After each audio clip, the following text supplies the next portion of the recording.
So our first speaker is Karla Mantilla, and she is a long-time feminist who cut her teeth on feminist activism and theory as a collective member of Off Our Backs news journal.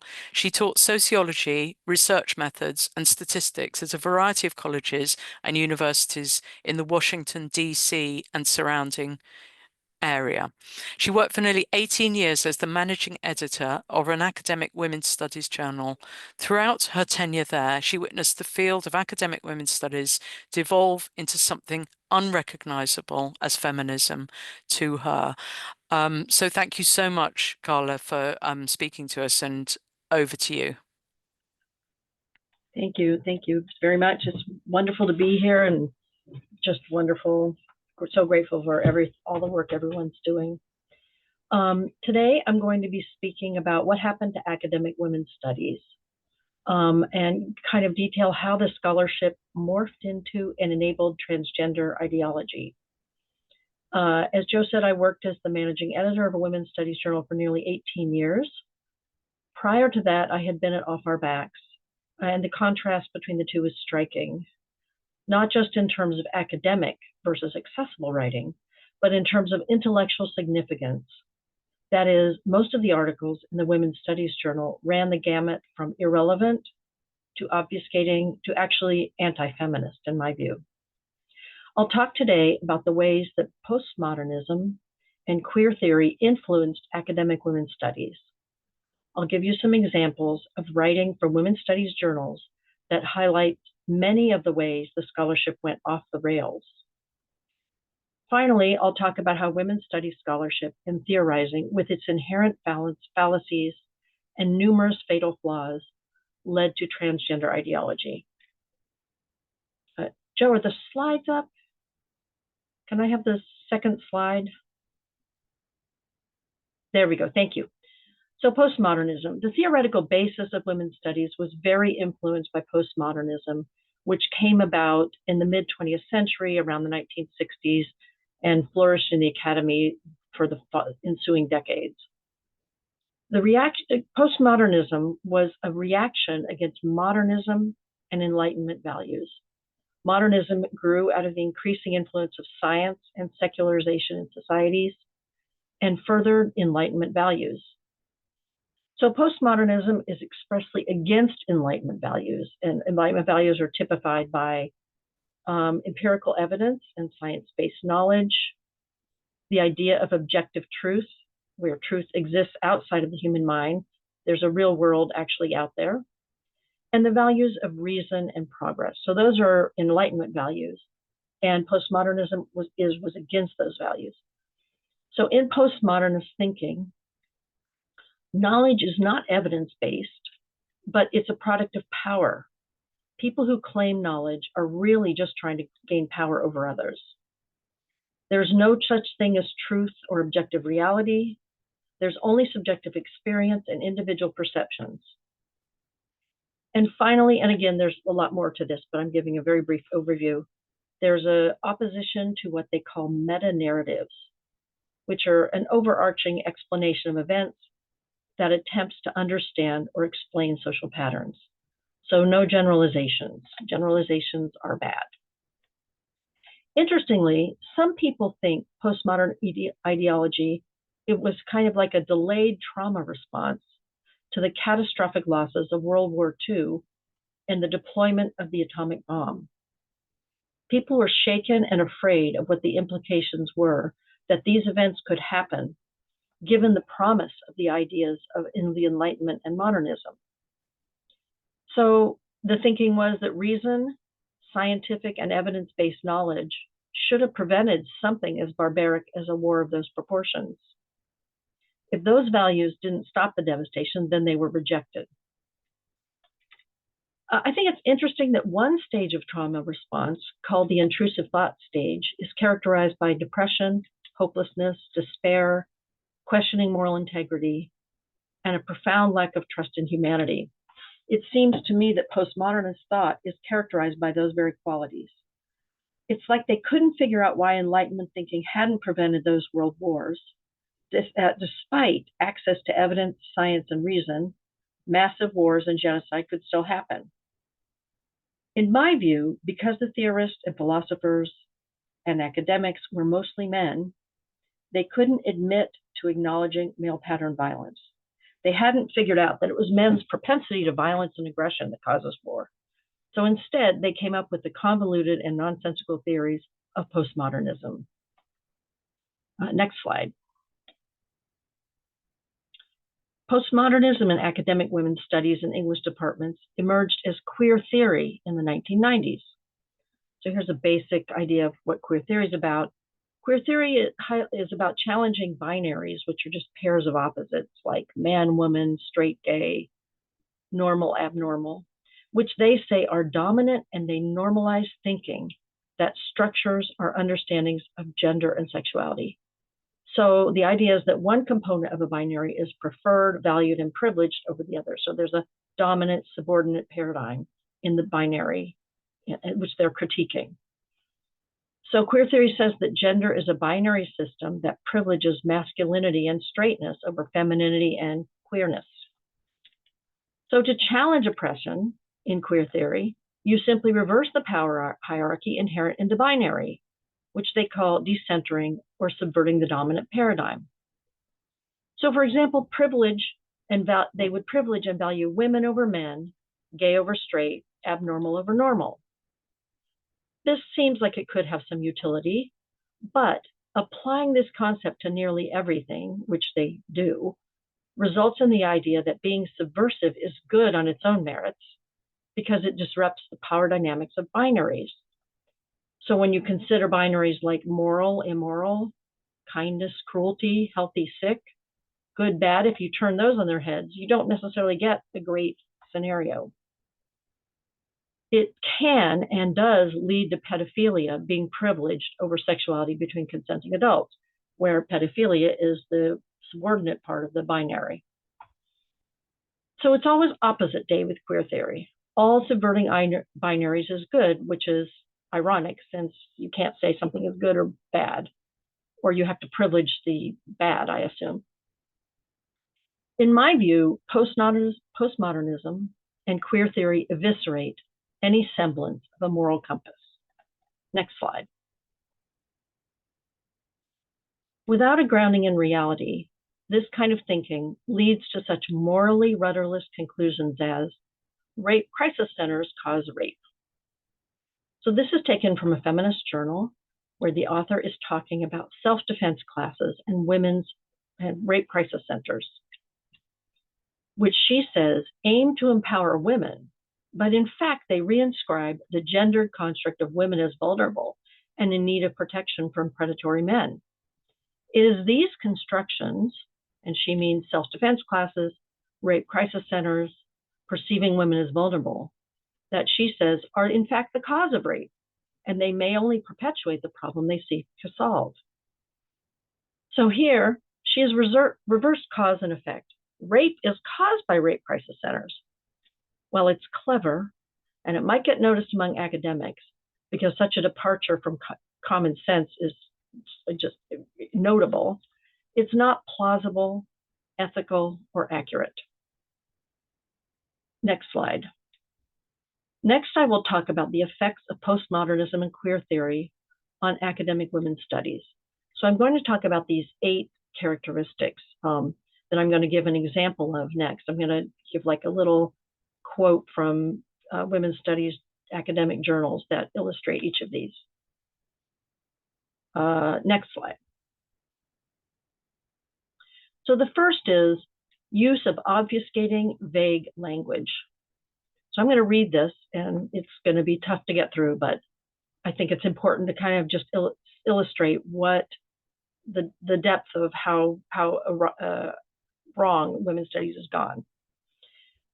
The idea of an archive has gone beyond a repository or storage of information and documents, or a legitimizing instrument of power structures and prevailing authorities. In recent years, feminist scholars have suggested that the archive is a space for dwelling and a quotidian site for marginalized subjects, as well as gendered and erotically charged energies, meanings, and other bodily processes. Following and extending these ideas, this essay seeks to establish a capacious notion of the archive by locating the quotidian within the messy, physical, symbolic, and emotional arrangements of objects, bodies, and spaces in queer immigrant lives. So this is the kind of thing that it's full of. I mean, I edited a journal for many years, and it was full of text like this, which I'm not really sure what they're saying in the end. Maybe other people might have a better idea. Next slide. Statement. Wait, did you skip one, Joe? I think. There we go. Statements so broad we are left that they are devolve into meaninglessness. So here it says we are left with the abundance of feminist and queer theory, its corpulent archive that enters and shapes personal journeys, concerns with the wayward and weird, and discontentment in the classroom and beyond. Our collective reflections here speak to the possibilities of thinking about method, object, and archive queerly, encouraging feminist and queer theory to travel. As feminist and queer theory meanders toward other disciplines, it enters from the peripheries, reshaping their methods, archives, and objects, redrawing epistemes, including its own. This is its use. Again, it seems overly, it definitely delves into meaninglessness to me. Next slide, please. A common thing that I've seen throughout journals is, and not just the one I worked at, but many others, the use of what I call weasel words, which are words that make it so qualified that you're really not saying anything. I've highlighted them in bold here. This archive involves the gathering and interpretation of historical matter that includes the tragic, the repulsive, the uncomfortable, the banal, and the seemingly trashy off-kilter objects and bodily practices that may hint at political potentials, gesture to alternative narratives, and enable an openness to multiple futures. Next slide. Posing broad, unanswerable questions. This I found a lot, that they seem to wax philosophical in posing these questions, and well, I found them very annoying. We'll see how you feel. If feminist and queer methods lead us to ask how we might redirect our questions, reflect on practice as politics, and allow curiosity to constitute the objects of our research, how then do our methods relate to our archives? What happens to our work when our queer method is our archive? Our queer archive, our method. What happens to our method and to our archive when they are so co-constituted that they become one? When is an archive a method? Indeed. Of course, these authors never try to answer a single one of these questions. Next slide. Lauding what they call messiness, and they talked all the time about messiness, and they seem to relish that things were messy. So lauding messiness to the point of nonsensicalness.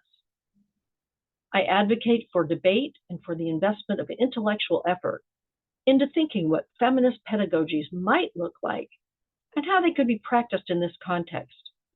A continued engagement with and against struggles over the political meaning of gender through an approach that recognizes that such politics are always messy, imprecise, and corruptible. It's a little bit tiring. Next slide. Embracing contradictions. This is another thing I found all the time, where they would say something both does this thing and does its opposite. And they didn't try to resolve it. They felt no compunction to try to make sense of it. They kind of loved that things were opposite. It's part of being opposite day. I slowly came to the deep realization that effective sexuality education necessitates a fundamental rethinking of the body as living history that is constantly making and unmaking itself and its environment. So that was really very frequent in the writing that I found. Next slide, please. No clear statements or conclusions. So often the concluding paragraph left me as confused as the whole essay prior. I conclude with a suggestion that the political potential of gender training is not rendered obsolete by the ways it has been co-opted or by its inability to produce a transformed future. Its political potential lies in its ability to exploit the margins of hegemonic discourses, introducing strategies of disruption and subversion.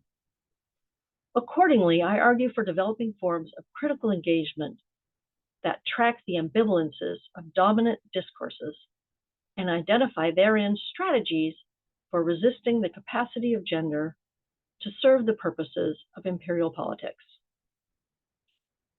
I mean, I don't get what's happening.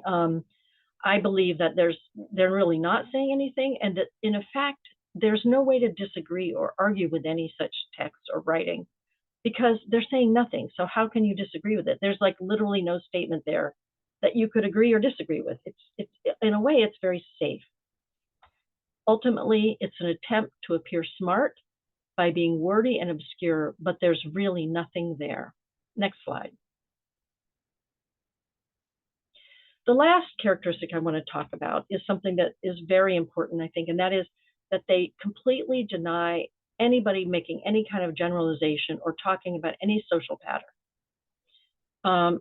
I believe that there's two logical fallacies that women's studies academics make that result in them being unable or unwilling to identify social patterns. So they just absolutely refuse to talk about any kind of social pattern. So the first logical fallacy is innumeracy, which is basically like illiteracy, but with numbers. They don't understand how probability applies to statistics or to generalizations. So for them, they would focus on how any exception, a single exception, means the pattern's not true. So you could say that 95% of all sexual violence is committed by men, approximately. The fact that there are a few isolated cases committed by women doesn't undermine the statistical validity that this is a highly statistically significant pattern.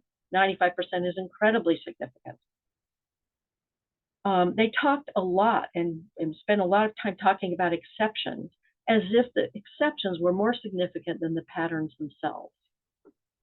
The second fallacy that they would make, which is it took me a while to untease it, it's an odd one. In their view, any generalization necessarily means that it's biological essentialist. That is, the characteristics are determined by biology.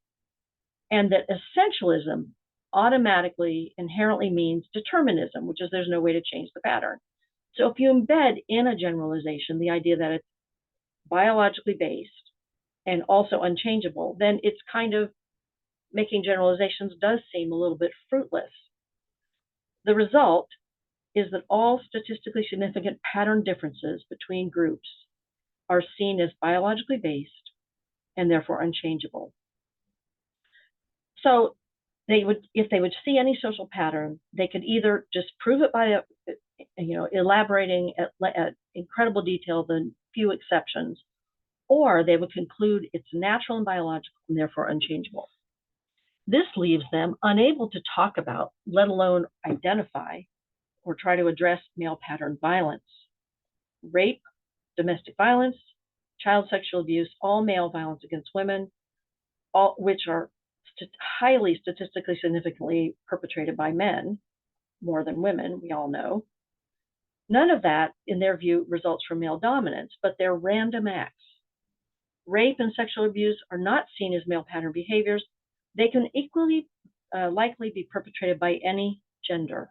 They're just people do these things, not men, because they absolutely eschew identifying a pattern. They also can't conceive of pattern differences between groups that might not be biologically based. For example, it's a lot of data show that men interrupt and talk over women far more than the reverse. That doesn't mean it's biologically determined that men are biologically impelled to do that. I mean, it's most probably due to the fact that they're participating in male dominance and male supremacy. But they can't admit that because to them, for some reason, automatically, if there's a difference, it's essentialist, which they critique all throughout their writing. If you point out a difference, you're being essentialist. And as radical feminists, we're all criticized for being essentialist.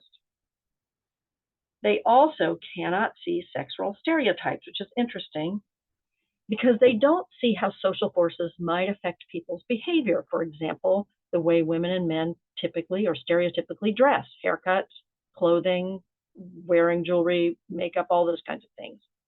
In other words, to them, because there's not a pattern, gender presentations are completely idiosyncratic.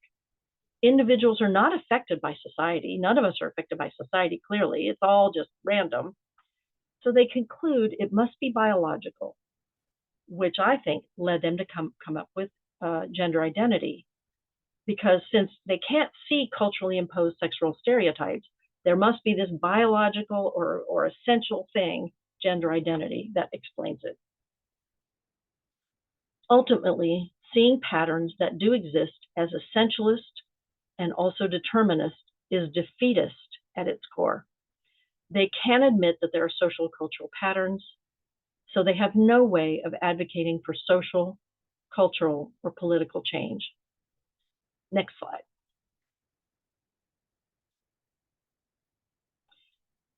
So the results to women's studies scholarship are there's no discernible truth, therefore no clarity of thought or analysis. Thinking and writing and analysis devolves into meaninglessness, doubt, and confusion. That's why they can't clearly define sex and gender and why they confuse them with each other. Harm to people becomes relativistic and subjective. It's not concrete, not based in material reality. Words are also not based in material reality. There's no ability to discern or identify or discern patterns of behaviors. And there's no ability to make recommendations, solve problems, or take action. They cannot coalesce any insights into political action. Next slide. Next, I'm going to talk about transgender ideology and how it is derived and evolved from women's studies scholarship. So first of all, one of the precepts is that individual subjectivity is paramount, which transgender ideology has pulled from postmodernism and women's studies, and it's now plays out there. So individual subjectivity is more important than political analysis or material reality, and individual narratives are to be believed by others. Individual feelings are valid, except women's feelings, of course. Those are not so valid, which leads to such statements as people must be affirmed in whatever they identify as, or it's genocide to disagree with someone's expressed identity. Next slide. No objective reality. Transgender ideology also has absorbed that idea. So words are whatever people say they are. A penis can be female. People can change biological sex through cosmetic surgery and hormones. Trans-identified males have periods. Gender is real, but biological sex is a social construct. And then this last one is based on a 2023 article in the journal Qualitative Research in Health, where prioritizing the needs of a fetus over a pregnant trans-identified female is transphobic. In this article, the author derides the fact that both healthcare providers and trans patients engaged in precautionary approaches that prioritize potential fetal and infant health and well-being, and imaginaries concerning the future offspring's normative development over adult trans patients' health, particularly their mental health and well-being in the present. So it's transphobic to ask trans-identified females not to take testosterone while pregnant, despite the fact that the National Institutes of Health, an American organization, says that taking testosterone causes fetal abnormalities during pregnancy. The author goes on to complain that healthcare providers their concerns seem driven largely about producing normative offspring rather than concerns with the non-normative gestating parents themselves. So it's oppressive to prefer normal, healthy babies over the mental health concerns of pregnant, trans-identified females who might endanger the developing fetus by continuing their testosterone injections. Next slide.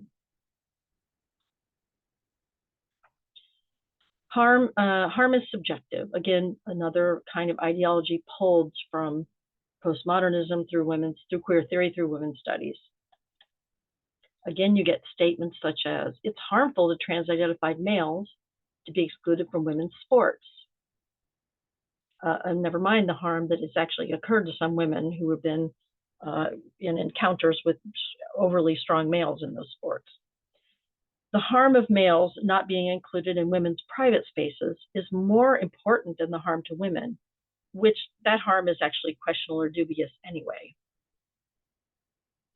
And it's more harmful to trans-identified males to keep them out of women's prisons than the harm of women being raped by those males. Next slide. Contradictions don't matter. There's no demand for internal coherence in their ideology. So they say genitals don't define sex or gender, but removing them affirms gender and sex. Biological sex is a social construct, which is created by human beings, but all mammals are either male or female, and you need one of each to have offspring.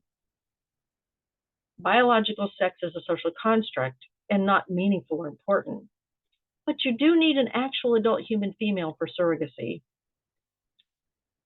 Gender identity is described using sex role stereotypes, yet gender identity has nothing to do with sex stereotypes. And gender identity is essential and fixed, and yet it's also fluid and performative at the same time. Next slide. Social patterns of behaviors are also denied in transgender ideology. So statistically sound generalizations are not significant, yielding such statements as male dominance and male violence are idiosyncratic. They're not pattern behavior, that certainly not in more by men.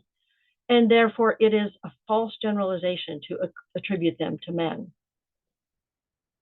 Sex stereotypes are not just cultural patterns. They're real, actual indicators that someone's biological sex is wrong. It's wrong to generalize that women are more vulnerable to biological men raping them. Therefore, anyone is just as likely to commit sexual violence. Therefore, it's unwarranted discrimination or bigotry not to allow males in women's spaces. Next slide. So I have three conclusions I'd like to make from all this. First of all, understanding the roots of transgenderism and how they emerged from postmodernism, queer theory, and academic women's studies helps explain why logic, reason, facts, evidence, and even internal coherence don't matter to trans rights activists. Second, these intellectual trends have influenced a large number of women's studies students who have been directly or indirectly exposed to its scholarship. Many of these students have graduated and succeeded in taking positions of influence in all aspects of society: education, government, nonprofits, the legal and medical professions. I believe it is this ideology that has inspired them and emboldened them to feel a sense of indignant certainty and unquestioning self-righteousness, because they see themselves as virtuous allies standing in defense of the oppressed and marginalized trans-identified victims. Finally, I think that from what I've seen, both careerism and cowardice have played a significant role in the erasure of actual feminism from women's and gender studies curricula. As Andrea Dworkin said, feminism requires precisely what misogyny destroys in women: unimpeachable bravery in confronting male power. Unimpeachable bravery is exactly what's missing from women's studies today. I'm done. Thank you very much, Karla. That was very, very interesting. Depressing. And yes, depressing, but it's very clear. And I think it's really useful, particularly from your position that you've been working in an academic press and then also worked with Off Our Backs or in the collective of Off Our Backs for many years. So you've seen both sides of it. You've seen true.